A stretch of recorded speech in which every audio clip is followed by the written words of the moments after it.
तां सहगना रघुनाथान्वितां तां सजीवं साद्वैतं सावधूतं परिजना सहितं कृष्ण चैतन्य देवं श्री राधा कृष्ण पदान् सहगना ललिता श्री विशाखान्वितांश्च हे कृष्ण करुणा सिंधु दीनबंधु जगतपते गोपेश गोपिका कांता राधा कांता नमोस्तुते तप्त कांचन गौरांगी श्री राधे वृंदावनेश्वरी विष्णु भानु सुत देवे प्रणमामि हरिप्रिय वाञ्छाकल्पतरुभ्यश्च कृपा सिन्धुभ्य एव च पतितानां पावनेभ्यो वैष्णवेभ्यो नमो नमः। जय श्री कृष्ण चैतन्य प्रभु नित्यानंद श्री अद्वैत गदाधार श्रीवासादि गौर भक्तवृंद हरे Krishna Krishna Krishna Hare Hare Hare Ram Ram Ram Hare Hare.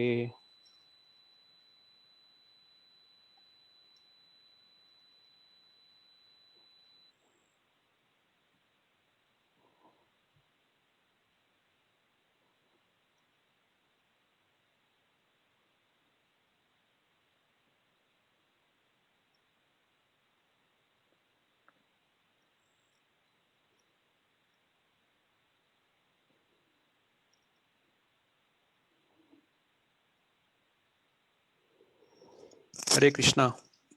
So we were discussing the 18th chapter of the Bhagavad Gita, and I believe we completed verse 32 last time.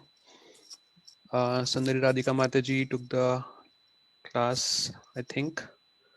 So let me share my screen and we can get started with verse number 33.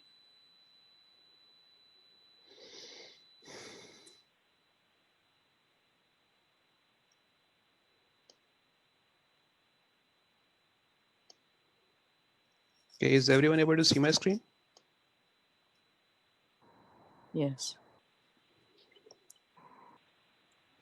Okay, let's recite this. You can repeat after me.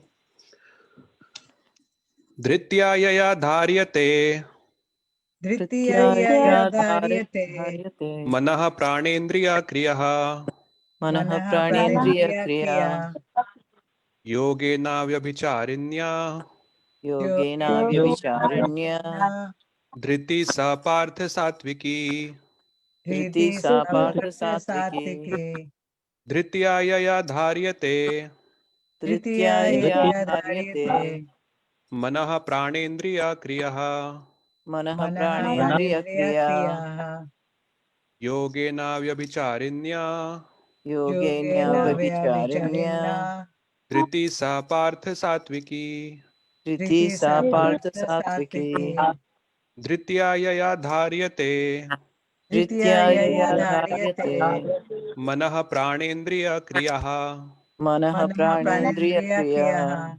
योगेनाव्यभिचारिण्या योगेनाव्यभिचारिण्या धृति सा पार्थ सात्विकी धृति सा पार्थ सात्विकी Anyone else would like to recite?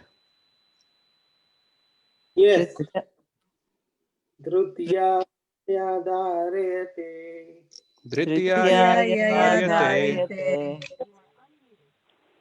तृतीयप्रिया मनः प्राणेन्द्रिया क्रियः योगिना अभिचारिण्या योगेनाव्यभिचारिण्या धृति सा पार्थ सात्विकी धृतिः सा पार्थ सात्विकी धृत्यायया धार्यते धृत्यायया धार्यते मनः प्राणेन्द्रिया क्रिया मनः प्राणेन्द्रिया क्रियः योगेनाव्यभिचारिण्या योगेनाव्यभिचारिण्या सा पार्थ सात्विकी धृतिः सा पार्थ सात्विकी धृत्यायया धारयते धृत्यायया धार्यते मनः प्राणेन्द्रिय क्रिया मनः प्राणेन्द्रिय क्रियः योगेनाव्यभिचारिण्या योगेनाव्यभिचारिण्या धृतिः सा पार्थ सात्विकी धृतिः सा पार्थ सात्विकी धृत्यायया धार्यते धृत्यायया धार्यते Manah Panandriya Kriyaya Manah Manah pranendriya pranendriya kriyaha kriyaha Yogendra Vabhyacharya yogena yogena vyabhicharinya vyabhicharinya Dhriti Sa Partha Satviki dhriti dhriti sa sapartha parth satviki. satviki. Okay, let's recite the synonyms. Dhritya, Dritya Dritya, Yeah. determination. determination. Determination Yaya, Yaya Yaya, by which. by by By which which Dharyate, Dharyate, Dharyate Dharyate one sustains. one one one sustains. sustains. sustains Manah, Manaha, Manaha of the mind. of the of the of the mind. mind mind. Prana, Prana Prana life. life Life, Indriya, life. Indriya Indriya, Indriya and senses. and and and senses. senses senses. Kriyaha, Kriyaha Kriyaha, Kriyaha the activities. the the activity. activities Yogena, Yogena, Yogena by yoga practice. by by by yoga. yoga yoga practice. practice Avyabhicharinya, Avyabhicharinya Avyabhicharinya without any break. Without any without without break. any any break. break Dhritihi, Dritihi, Dritihi determination. determination. determination Sa, Sa, Sa Sa that. that that. that. Partha, Partha, Partha, O son of Pritha. O O son O of son son of of Pritha. Pritha Satviki, Satviki, Satviki in the mode of goodness. in the in the mode of mode The of mode of goodness. goodness. Translation and purport by His Divine Grace A.C. Bhaktivedanta Swami Srila Prabhupada. O son of Pritha, that determination which is unbreakable, which is sustained with steadfastness by yoga practice, and which thus controls the activities of the mind, life, and senses, is determination in the mode of goodness. Purport. Yoga is a means to understand the Supreme Soul. One who is steadily fixed in the Supreme Soul with determination, concentrating one's mind, life, and sensory activities on the Supreme, engages in Krishna consciousness. That sort of determination is in the mode of goodness. The word avyabhicharinya is very significant, for it indicates that persons who are engaged in Krishna consciousness are never deviated by any other activity. नमो विष्णुपदाय कृष्ण पृष्ठाय भूतले श्रीमते भक्तिवेदांत स्वामिनिति नामने नमस्ते सरस्वती देवी गौरवाणी प्रचारिणे निर्विशेष शून्यवादी पाश्चात्य देशतारिणे. I read the translation one more time. O son of Pritha, that determination which is unbreakable, which is sustained with steadfastness by yoga practice, and which thus controls the activities of the mind, life, and senses, is determination in the mode of goodness. So we are now discussing about determination, dhritihi. So if you remember, how did we land here? This section actually started in verse 18.19 or 18.18, I believe, one of those verses. I think it was 18.18 where Krishna had said, Jnanam gyayam parigyata trividha karma chodana karanam karma karteti trividha karma sangraha. So he was talking about two different things. He was talking about karma sangraha, which basically means the different instruments of actions, and karma chodana, which is the motivations of actions. So in that verse, he had talked about the motivations of actions are jnanam, gyayam, and parigyata. Jnanam is knowledge, gyayam is the object of knowledge, parigyata is the knower, which is same as the soul. Then the instruments of the action, those instruments by which we perform the action, it is karanam. Karanam are the senses. Karma is the activity itself, and karta is the doer.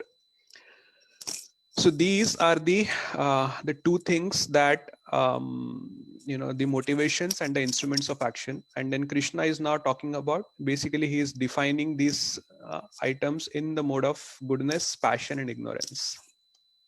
So he had talked about jnana, he's talked about karma, karta. In the last few verses that Mataji had covered, Sundari Radhika Mataji, she actually explained about intelligence. And actually what we are going to discuss today is also related with the intelligence, and we'll talk about it, how it is. Let me share my screen one more time. I think let's quickly just read the translations of those verses.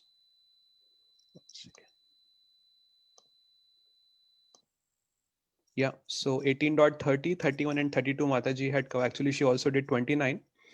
So this is, O son of Pritha, that understanding by which one knows what ought to be done and what ought not to be done, what is to be feared and what is not to be feared, what is binding and what is liberating, is in the mode of goodness. So this is very clear about the intelligence, basically intelligence in a sense that Krishna is talking about discrimination here, discrimination in the mode of goodness.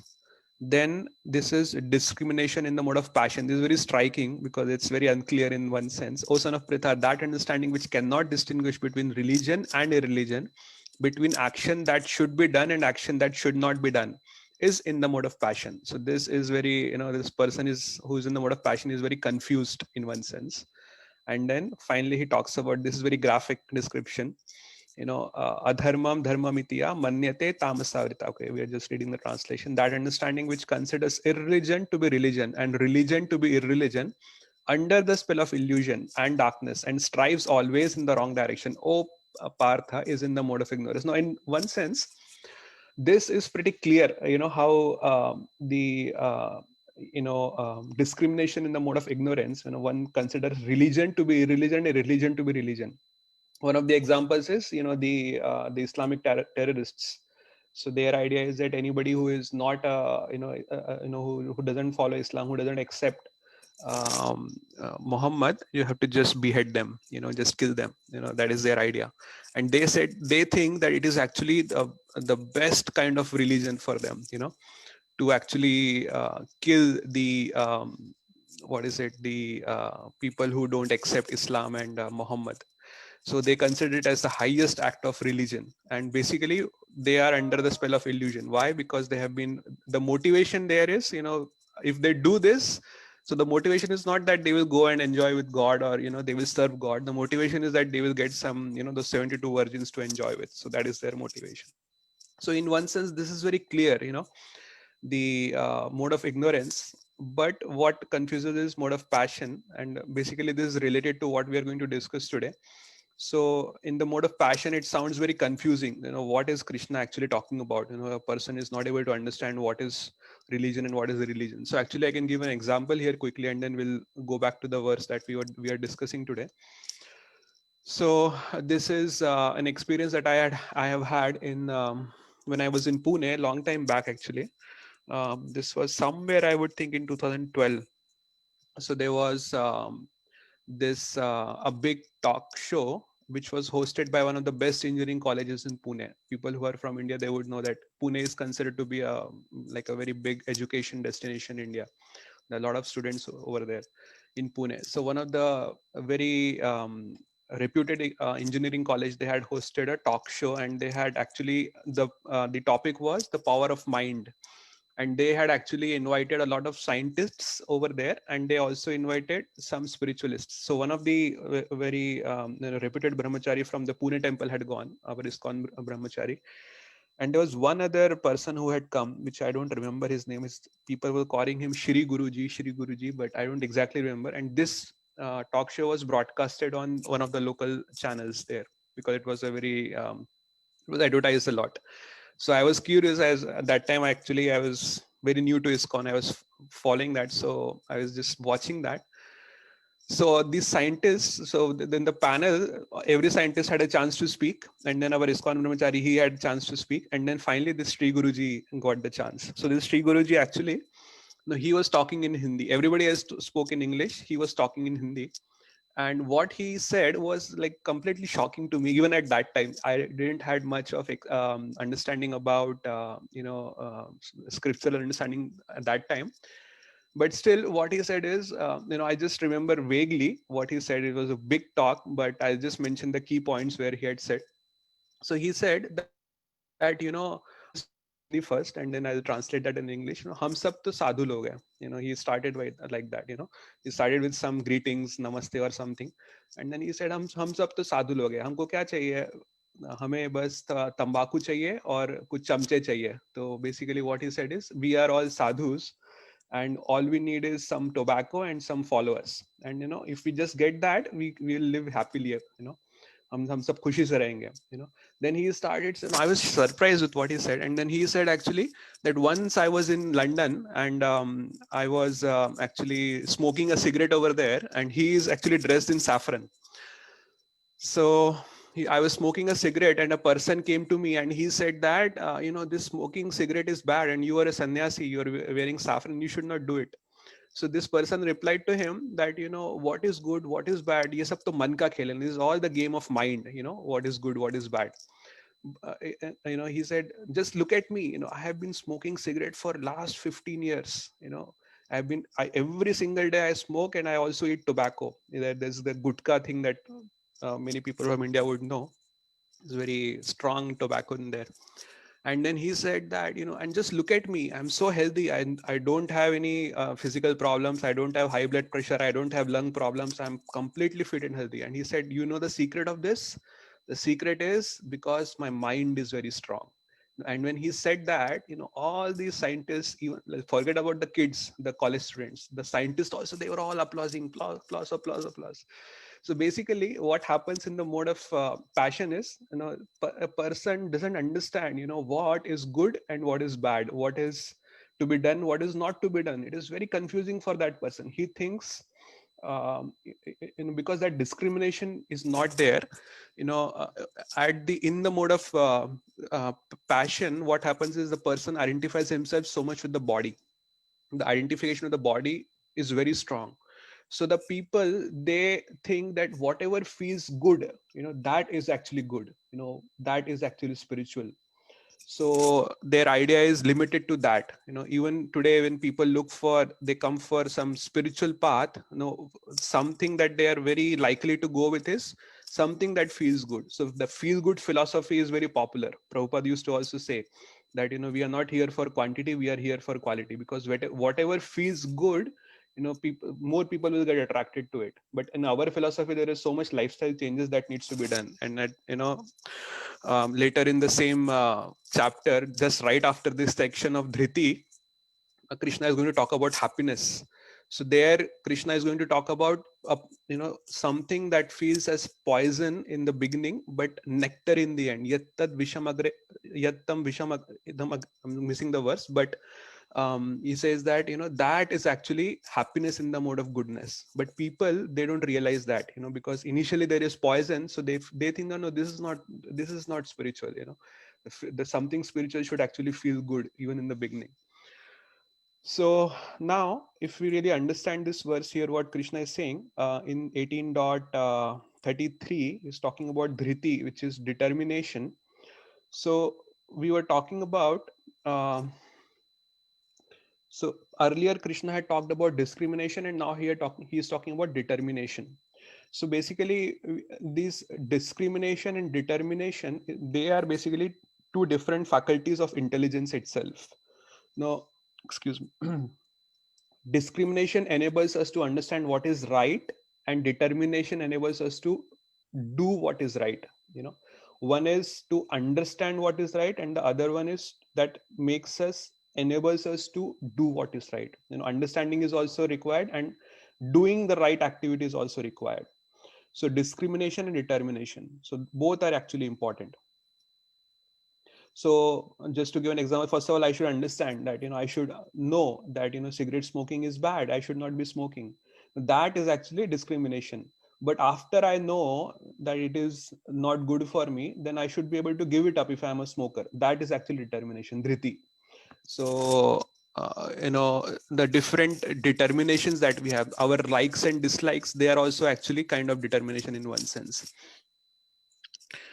Many times actually people feel that, you know, that they do not have determination, but often what they lack is not determination, but it is the discrimination that they lack. You know, we have to be convinced that, you know, sense gratification is bad. You know, we have to be convinced that Maya is not good for us, sense gratification is not good for us.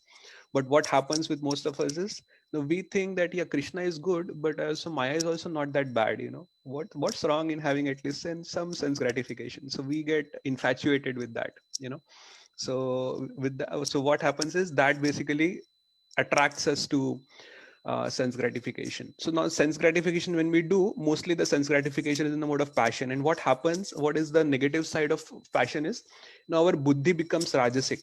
And once the intelligence and mind has become rajasic, it is very difficult to actually take it back to, in service of Krishna, because to do service, we need some amount of goodness. But when the mind is very attuned, mind and intelligence is very attuned to the mode of passion, it becomes very difficult to again, so we cannot, jump up and down from the mode of goodness to passion, passion to goodness. It's very difficult. So best is that we don't do sense gratification itself. If we keep doing it, and if we keep slipping and then again going back, that would be really difficult for us. So actually, now if we understand discrimination and determination. So discrimination, how do we increase discrimination? So there are two ways to increase discrimination. One is by Swadhyay. Prabhupada also writes in one of the purports about Swadhyay. I believe that is in 10.4, where Prabhupada talks about it.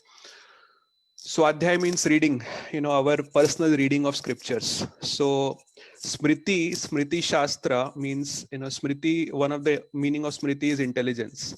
So when we read Smriti Shastras, that basically sharpens our intelligence. So Smriti Shastra is actually, Bhagavatam is actually a Smriti Shastra. So we have Shruti and Smriti. Shruti is directly the Vedas and the Upanishad, and Smritis are the Puranas and the Itihasas. So Swadhyay is one way in which we can increase our discrimination. It basically sharpens our intelligence, and then we can discriminate what is good and what is bad. And the second way of increasing discrimination is Shravan. Shravan is hearing. When we hear the authorities, when we hear from our guru, when we hear from different sadhus, from different, our Shiksha gurus, the authorities that we have, that also increases our discrimination. And then how do we increase determination? The determination is actually willpower. Willpower actually increases by seva and sadhana. Very important is sadhana also. So what happens in sadhana is, for us, our sadhana is chanting the Hare Krishna Mahamantra. So one of the meaning that Srila Prabhupada explains about about sadhana, about chanting the Hare Krishna mantra, the meaning of the Hare Krishna, he says that basically we are asking Krishna to engage us in his service. So when we pray like that, then we get opportunities for seva. And then when we get the opportunity for seva, we should take that opportunity and do some seva. So these two activities, seva and sadhana, that actually increases our determination, our dhriti. So actually the subtle body, if you see, some people, it might sound a little confusing, but there is also a verse that comes in the Srimad Bhagavatam about this. So the subtle body, we know it is made up of mind, intelligence, and false ego.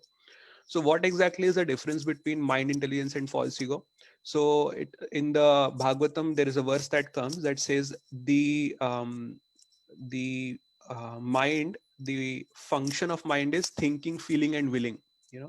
And the function of intelligence is discrimination and determination. So these are the two.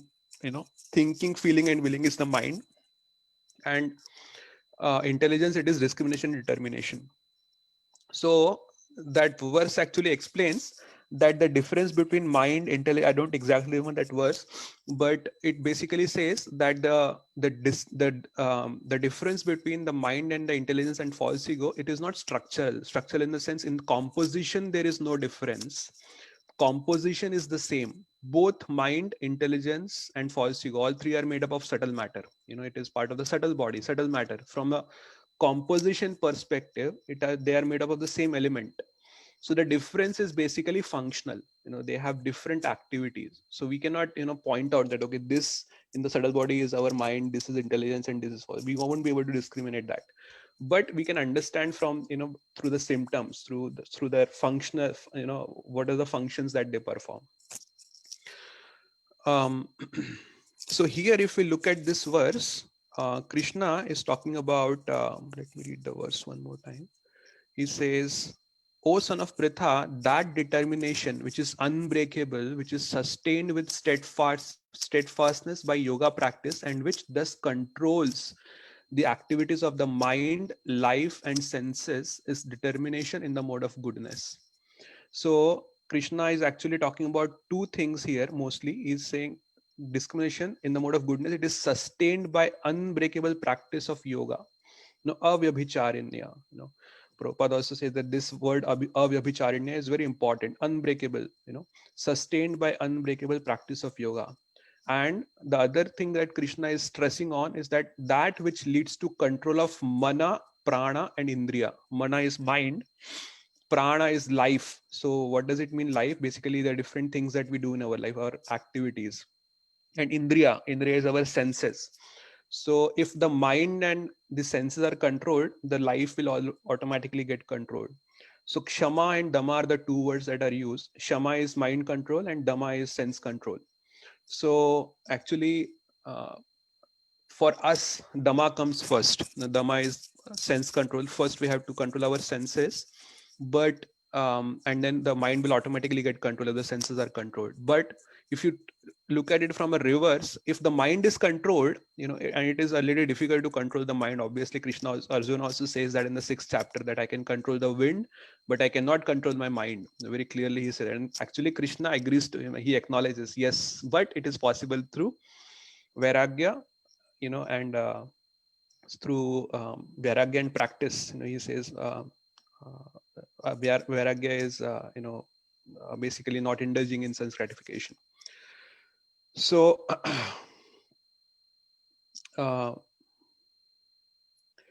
so kshama and dhamma, we are talking about that. So if the mind is controlled, then our thoughts of sense gratification itself will not come in our mind, so then it will not lead to, and there will be no need to control the senses if the mind is automatically controlled, but it doesn't work that way. So at least if the thoughts of sense gratification might come in our mind, but at least we have to, if that happens, if the mind is not controlled, at least we have to do dhamma. Dhamma is basically sense control. Don't indulge in those activities. So how it works is we basically starve the desires out. We starve the desires, and then once they get starved, they will die.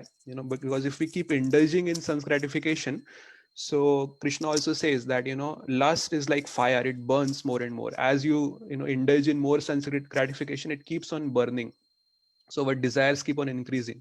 So even if the desire comes, we should not act on those desires.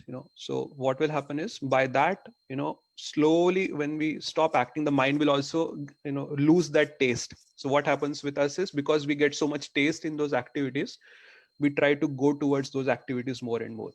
But if we starve those desires out, the mind will lose that taste, and our mind itself will stop going to those activities, and in that way at least we'll be able to control our mind. Now it is striking here that Krishna is talking about determination in the mode of goodness, but that also means that there is also determination in the mode of ignorance. One would think, how is it determination? To have determination, either you have to have some amount of goodness. So how is it that there could be determination in the mode of ignorance also? And we'll discuss that when we come to that verse. But Prabhupada, actually, there's a nice pastime where one of the devotees said, that to Prabhupada, that Prabhupada, I don't have any determination. So Prabhupada said, if you don't have any determination, that means you are an animal. And actually, he said, even animals have determination. So I mean, now how we might ask, how could animals have determination? But they do. I mean, they are in the mode of ignorance, but they do have some level of determination. So there is the famous, you might have heard from other sources also, it's there in some of the textbooks also. Aristotle was a famous Greek thinker, and he had a lot of followers. So one of his followers asked him once that, when should we indulge in sex? When should we do sex? So he said that actually, whenever you want to feel weaker than yourself, at that time you can indulge in. So the idea is that sense control, the indulgence in sensual activities makes us weaker even at a material level. What to speak of spiritual. To go to the spiritual level, we need to actually be very, very sense controlled. But sense control actually makes us weaker even at the material level. But if we are able to do sense control, then that makes us strong at the material level as well as the spiritual level also. So before we move on to the next verse, are there any comments or questions about what we have discussed so far? Any corrections? You brought up Aristotle, and I have to quote another verse. Yeah, please go ahead, Mataji. He said, anyone who thinks he's his own master, some people don't want, like, I'm my own master. I don't want to go, I don't need a master. I'm my own master. He said, anybody who thinks they're their own master has a fool for a disciple. He said. Yeah. And there are some people who say that they want to become guru, but they say, I don't need a guru. Right. That's another foolish statement. But Any Hare I other- Krishna. did have a question. Okay, go ahead. Somebody else had it. I can think about what my question was. Yeah, so Ganapati Govinda Prabhu, you said Prabhu, 1 second. determining- You are not allowed to ask questions. You are only allowed to make comments and corrections. Well, I guess others also may have the same question, so I'm making it clear. So you said thinking, feeling, and willing are for the mind, and discrimination and determination are for the intelligence. So what is the difference between willing, the willpower, and determination? Willing is more on sense of desiring when it comes to mind. What happens is when we indulge in some kind of, basically all our experiences are stored in the mind.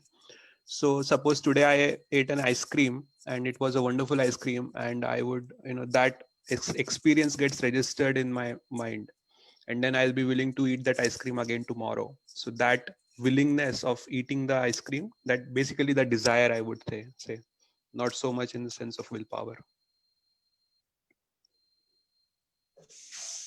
Pretty technical subject matter, Sankhya. So I'll leave it at that. No, Yeah. that's a good observation about willing and willpower. Thank you. Okay. Gitamala Mata, you were saying something?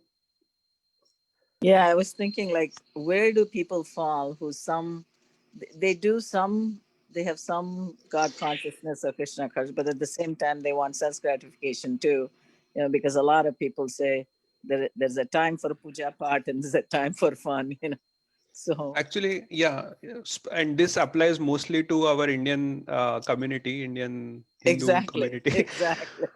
They think that to go to temple is part of the pious life. It is a good activity that we should do. They don't think that this is something that sustains us. They think that this is something that is, if I am a good person, I should also go to temple. So they approach God at the level of piety, that okay, I am a good person and therefore I should go to the temple. They don't understand that God is the basis of our existence and our life should be dedicated to God.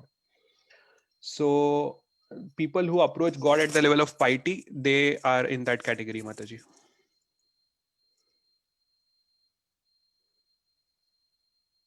I see. So they're not really interested in. Yeah, for them, spirituality is not so much transformative. It is more of, something that should be the part of my life. That's all, really. Right. For us, spirituality is kind of transformative. We want to transform ourselves. When we get this knowledge, that this jnana that we call in the Vedic context, jnana is not informative knowledge, which is used. So in the contemporary context, jnana or knowledge means one which informs us. Mhm. But for us, Gyan is not just informative, it is transformative. It transforms our life. We understand, I'm not the body, I'm the soul. Therefore, I should, act at the level of spirit. Transforms and exactly. transcends, yeah. So, but for the general people, that's not the case. They think that we are crazy. Crazy. I was just going to say that exact statement. They think we are totally crazy. Right. Pyari Prabhu quotes this multiple times. Who is crazy? I think Prabhupada said that. Who is actually crazy? And that makes sense, actually. Who is actually crazy? But yeah, it's like the Bhagavad Gita says, what is night to the yogi, is day to the day. So it's literally night and day for them, Very true. But anyone else would like to add anything or comment on that? That's an interesting point, Mataji.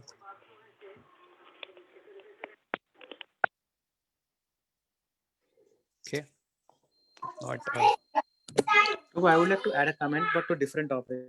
Yeah, go ahead, Prabhu. So I think you mentioned about for determination. One of the sources, our spiritual masters or acharyas. So I think what I would like to add is I think their acharan, meaning the way they live their life, that is also probably one of the source where a devotee see that, especially in the time of Srila Prabhupada, hippies, they see the acharan of Srila Prabhupada. And in our times, when we are in the association of even the Shiksha Guru or even the devotees in the temple, that association, when we see the acharan of another devotee, that also build determination slowly and slowly in the mind. For instance, if we see another devotee performing devotional service in much, I would say, better than me, for example, some devotees might be doing, say, Mangalarti every day, or some devotee might be doing, say, 32 rounds every day. Some devotee might be very strict on, say, food habits, for example, no chocolates, do not eat outside at all. I think those association also help to build that determination by watching, by hearing from other devotees. So that's something I would like to add to this. Very true, Prabhu. Yeah, So watching other basic, devotees. so basically, he's saying association increases determination, right? I mean, association of other devotees increases our Yeah, determination. Mataji, it helps at least Yeah. to do. I experience myself based on that. I can say Oh, that. I can personally vouch for that too. Very true. Yeah. Yeah, I mean, see what happens is, one of the reasons Prabhupada created this society of, the international society as we call it. And sometimes we would think, what is this international society? But actually it is true. Wherever you go in the world, you will find this society. And what happens in this is when we see, advanced devotees acting in a proper way, they are controlling their senses, they are doing their sadhana diligently, and they are doing all the activities that are performed. That basically gives us more conviction that I can also do it. Because otherwise, if we just read it in the philosophically, we would think that okay, this is all bookish knowledge, it cannot be done. Actually, it's very difficult, it cannot be done, it's very lofty. But when we see people practically following that philosophy, that gives us more conviction. Okay, this is not just some dry philosophy, lofty philosophy, which I'm just meant to read in books and forget about it. Actually I have to implement it in our lives also. So that conviction comes. So it's very true, Prabhu, what you said. Otherwise, there is no need. Don't learn from each. Prabhuji also Kunti Devi says, Janma Swarya Sutasri Bhi Edaman Madapuman. So that's another aspect which doesn't allow people to completely understand, depending on their. Can you give the translation, Prabhu? What does it mean? So Kunti Devi says, Janma Swarya Sutasri Bhi. Janma, high birth, Aswarya, good wealth, and Opulence. yeah. And Janma Aswarya. जन्मैश्वर्यश्रुतश्रीभिः एदमानमदपुनां पुमान् नैवार्हत्य विधातुं वै त्वामसि अकिञ्चन गोचरम्. Yeah. Those who are intoxicated by these things, high birth, wealth, knowledge, beauty, such a person who is intoxicated by these things, Yeah.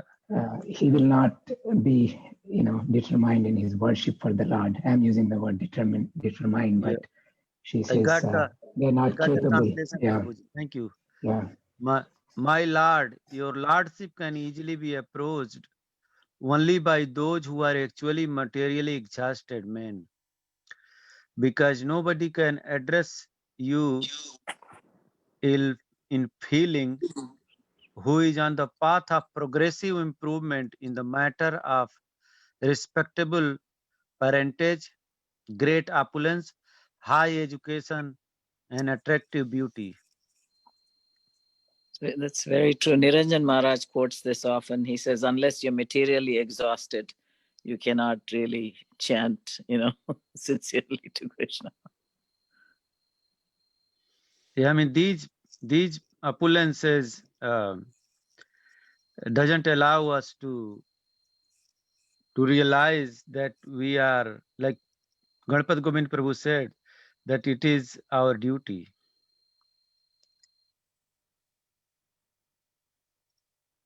Yeah, thank you. Thank you, Prabhuji. Thank you for that comment. Okay. If there are no more comments or questions, we can move on to the next verse. All right, let me share my screen.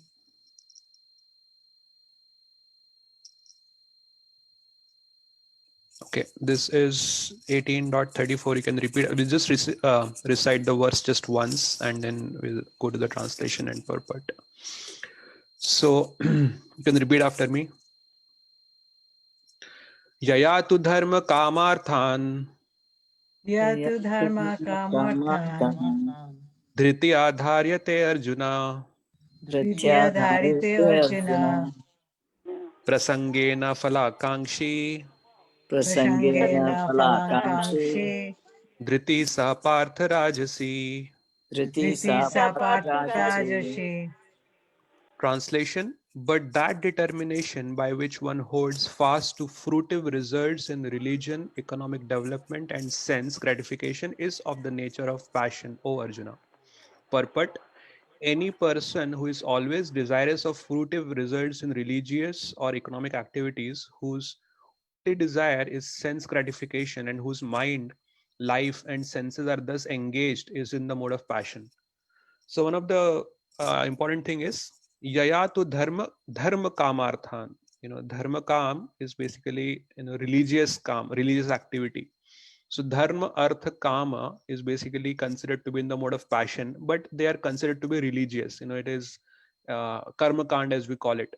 So actually we see here that even in the Vedic context, even the mode of passion is basically enjoying dharmically, enjoying with the through the regulations of the scriptures, not against the regulation of the scriptures.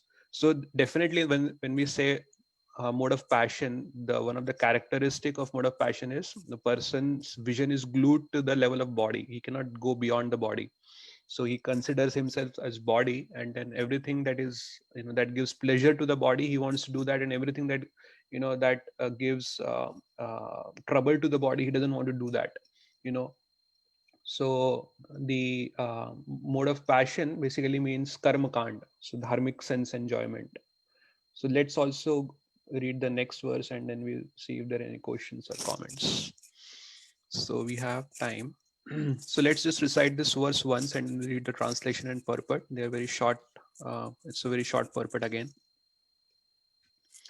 Yaya swapnam bhayam shokam Ya sapnam bhayam shokam vishadam madam evacha Vishadam madam evacha na vimunchati durmedha Na vivanchati durmedha dhriti sa partha tamasi. Dhriti sa partha tamasi. Translation: and that determination which cannot go beyond dreaming, fearfulness, lamentation, moroseness, and illusion. Such unintelligent determination, O son of Pritha, is in the mode of darkness. Purport: it should not be concluded that a person in this does not dream. Here, dream means too much sleep. Dreaming is always present, either in the mode of goodness, passion, or ignorance. Dreaming is a natural occurrence, but those who cannot avoid oversleeping, who cannot avoid the pride of enjoying material objects, who are always dreaming of lording it over the material world, and whose life, mind, and senses are thus engaged, are considered to have determination in the mode of ignorance. Very striking purport Prabhupada gives. So let's read the translation one more time. And that determination which cannot go beyond dreaming, fearfulness, lamentation, moroseness, and illusion. Such unintelligent determination, O son of Pritha, is in the mode of darkness. So here finally we come to the determination in the mode of darkness. So we know we have experience and we know some of the people who have a tremendously time wasting habit of daydreaming. They just they just so they do so much daydreaming. All of us might have some friends or some relatives who are in that. So daydreaming, I've seen people, even grown-ups, they people are cricket fans, and what they would do is they're walking in the road and suddenly they will do like a bowling action or a swinging of bat action, those kind of actions. Here in US, I've seen people, they're just walking and suddenly they will start dancing and then just keep dancing for some time and then they will move on. So their determination doesn't go beyond daydreaming. So even if so Prabhupada talks about, dreaming is a natural activity. So dreaming is, basically we have some ambition, dreaming, we want to do certain things in life, but then ultimately to fulfill our dream, it has to, it has to materialize in some kind of action. We have to actually, even if at a material level, you may have some dreams, and we have to work hard to fulfill those dreams. Just dreaming is not going to help. So there is a saying, it's a very, you might have heard it: vision without action is a dream, action without vision is a nightmare. so so vision without action. So there is vision in the sense that there's a dream, but there is no action to fulfill it. That is actually a dream. So, but at the same time, if there is action without any vision, that is a nightmare, because we don't know what we are doing, why we are doing, for what purpose we are doing. So that is also not good. Only action without having any vision, any thinking. So to basically think, plan, have a vision, we need some amount of goodness also. So, and then action is obviously in the mode of passion. When we act, it is even if we say that there are people who construct big temples, even that is in the mode of passion. To do something big, that is in the mode of passion. So passion, but that is offered in the service of Krishna. It's not a mundane passion, I would say. So again, there are other things here in this verse. Ya sapnam bhayam. So sapnam we discussed, it is dreaming. Bhayam is basically, so we know that people have different kind of phobias. There's so many different kind of phobias actually. And what is a phobia? It's like an imaginary fear. So we might know only like 8 to 10 kinds of phobias that are very commonly there, but actually there are thousands of phobias. I was once reading in a science journal, it was mentioned there are some people, I'm missing the name of that phobia, but they have a phobia of shadow. They get so scared while looking at shadows. And what do we do with the shadow? Wherever you go, the shadow is going to be there. You can't avoid your shadow. If the light is there, the shadow is going to be there. And then Vishad Prabhupada translates as moroseness and lamentation, but basically it also means depression. So moroseness, lamentation, there are different kinds of moroseness and lamentation, there are different kinds of depression actually. So what exactly is depression? There are some people who are just mentally depressed, and there are some people who are chronically depressed. Depressed people, they need medical attention. But generally people are mentally depressed. There are not so many chronically depressed people. So now we can say that depression, the cause of depression at the ultimate level is forgetfulness of Krishna. But at the immediate level, the cause of depression is repeated failure to obtain sense gratification. I may have so many desires to do some kind of sense gratification. I want to do this, I want to do that, but every time I try to do this, it results in a failure. Then I try something else, that results in a failure. Then I try something else, that results in a failure. So that makes us depressed. So there are researches even in America. There's some research. I was shocked to see that it says that almost about 50% of people in USA have suffered some kind of depression or the other. And then sometimes it becomes very severe depression. Like for the students, there is same study about students. It said that 1 out of every 10 students, they attempt suicide, and 1 out of every 10 attempts of suicide, they are successful. So that means 1 out of every 100 student, they die out of suicide. So now suicide, if someone is trying to commit suicide, that is basically a very severe amount of depression. And we may argue that okay, in India there are so many farmers who are committing suicide, so how is it different? Why are we quoting America? But in the farmers committing suicide is very, very different than students committing suicide. In India, farmers are committing suicide because there is a lack of basic necessities and infrastructure, and they don't have the means to live and sustain their families. But here in America, it's not so much about the lack of basic necessities. It is a lack of aim and values in the life. What do I live my life for? What should be the aim of my life? What are the values with which I have to live my life for? So when someone doesn't have that, then they think that this life is meaningless. Why should I even lead this life? Here in America, I've seen even teenagers who are 15, 16 years of age. They have experienced almost every kind of pleasure that the material world has to offer, even the gross kind of material pleasures, the drugs, and even if we like, teenagers are attracted to sexual pleasure. So even straight sexuality, homosexuality, heterosexuality, you name anything, and by the age of 15, 16 they have experienced everything. So everything that the material world has to offer, they've experienced everything, and they don't know what do I live for. There is no aim. There is a saying which says most miserable is the person who has a lot to live with, but and a little to live for. A lot to live with means he has a lot of money, a lot of gadgets, a lot of material things, but what do I live for? What do I do in my life? On the contrast, if you see Prabhupada's life, he had a very little to live with when he came to USA, but he had a lot to live for. He had this vision that I have to preach in America, and I have to make people Krishna conscious. And look at what Srila Prabhupada had done. So we don't need so much things to live with. What we need is something to live for. When Prabhupada made hippies to happies, so when we say hippies, they are actually in the mode of tamoguna, they are in the mode of ignorance. So when we say they became happies, they came to the mode of sattva-guna, in the mode of goodness. So that was the success of Srila Prabhupada's mission. Prabhupada also talks about sleeping. So sleeping is also, to sleep too much is, for that also we need a lot of determination. I have been to some relatives' house in India, and I would be surprised. They would sleep until 1 p.m., 2 p.m. in the day. How could you sleep for that long? You really need a lot of determination to sleep for that long. Once a devotee said to Srila Prabhupada that, Prabhupada, I don't have any enthusiasm. I feel sleepy all the time. So Prabhupada said, that means you are enthusiastic about sleeping. So, so we have to be enthusiastic about something. So it's more, I think in this verse, Krishna is making a little, it's like a sarcastic point that Krishna is making about determination in the mode of ignorance. So we just have 5 minutes left. Are there any questions, comments, corrections about what I said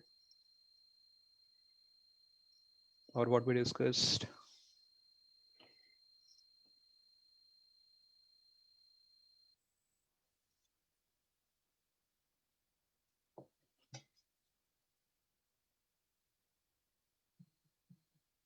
Okay, no questions.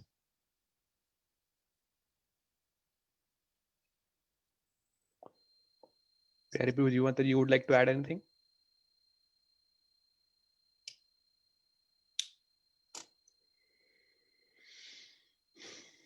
All right. If there are no questions, no comments, then maybe we can end this session here. Thank you, everyone. Thank you for joining. Vansha kalpatarubhyascha kripa sindhyobhya evacha patitanam pavanebhyo vaishnavebhyo namo namaha. Hare Krishna. Hare Krishna Tulsi. Hare Krishna. Krishna Mataji.